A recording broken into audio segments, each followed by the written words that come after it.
Today, we're diving into a very specific kind of conflict, one that seems to follow a frighteningly predictable and dangerous life cycle.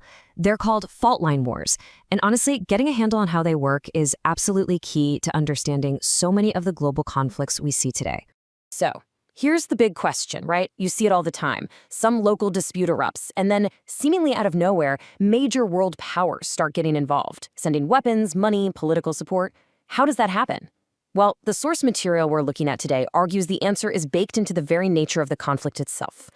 And that brings us to this core idea: a fault line war. So what is it? The source defines it as a conflict not really between countries, but between different civilizations.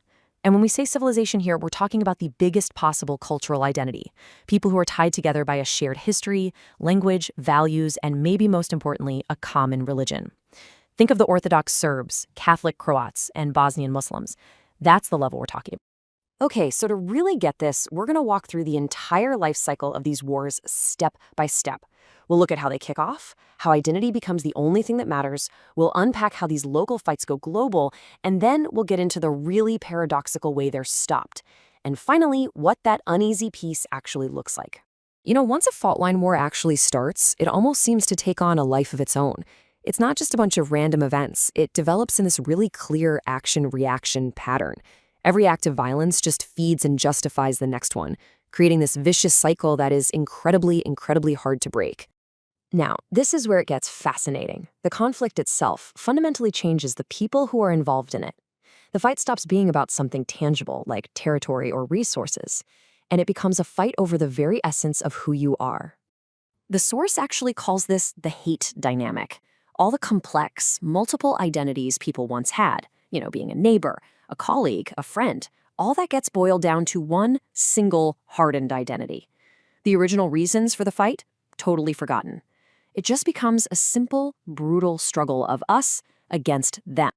And this process, it follows this familiar, really tragic pattern. When the initial talks fail, the voices that are calling for moderation and compromise, they just get drowned out. And the radicals, the ones who are promising these extreme solutions through violence, they take over.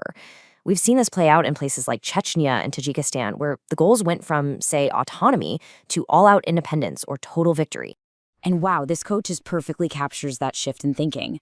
A leader in Tajikistan's civil war is quoted saying this, and it's the exact moment when you see dialogue get abandoned and violence becomes the only language that anyone understands. Diplomacy is dead. The war is everything. The war in Bosnia is really the textbook case study for all of this. I mean, before the war, being a Serb, a Croat, or a Muslim, it could be a pretty casual cultural thing. People intermarried, they were neighbors, for goodness sake. But once the fighting started, those identities hardened into the most important thing about a person, fueled by religion, and it just ripped apart communities that had lived together for centuries. So you've got this internal pressure cooker, right? Identities are hardening. But how does that local conflict suddenly explode into a global problem? Well, this brings us to a phenomenon the source calls the kin-country syndrome.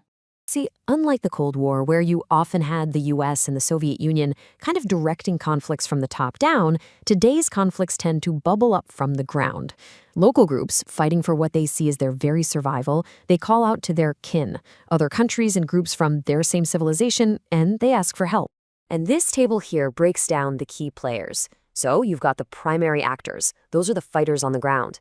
Then you've got secondary actors. Think of Serbia directly supporting the Bosnian Serbs. They're immediately related, and they provide weapons, volunteers, you name it. And finally, you have the tertiary actors. These are the core states, the leaders of a civilization. Think Russia as the heavyweight of the Orthodox world, or Germany for Catholic Europe. These are the major powers that can really shape the entire war. And here is the absolutely crucial point. These different actors have very different goals. The primary fighters on the ground, they want total victory. For them, it is existential. It's life or death. But the tertiary powers, those big core states, they have a much more complicated agenda.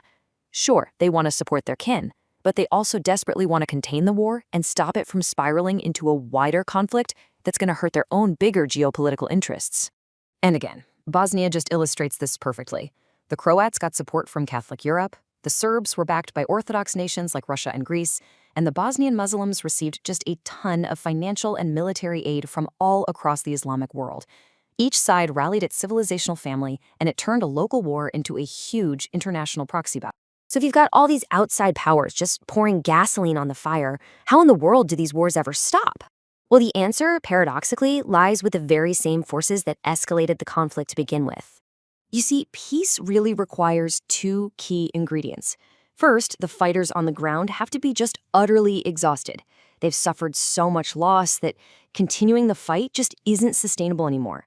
And second, the outside powers, the kin countries, they have to step in. Peace isn't brokered by some neutral third party. It's brokered by the very nations that were supplying the war. This is the key transformation. The ralliers become restrainers.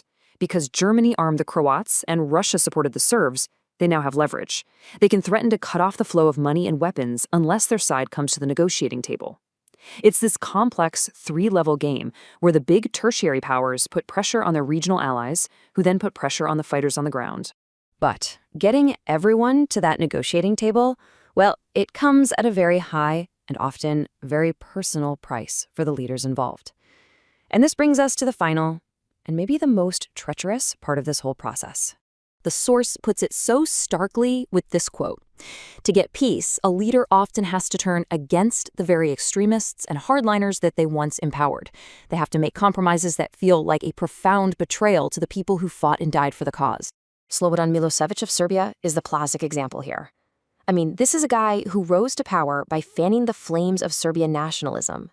But by 1995, his country was exhausted by war and sanctions, and he was forced to become the peacemaker at Dayton, basically abandoning the Bosnian Serbs' dream of a greater Serbia.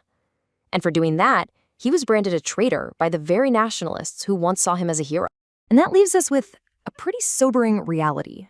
These peace deals, they're often just long-term ceasefires, because the wars are rooted in these really deep-seated issues of identity, geography, and history. The underlying conflict doesn't just disappear. The violence might stop for a while, but the fault line itself is still there. Which, of course, leaves us with this final, lingering question. If these are wars of us versus them, a struggle over the very core of who people are, can they ever really be resolved with a treaty? Or are we just watching the pause before the next eruption along civilization's oldest fault lines?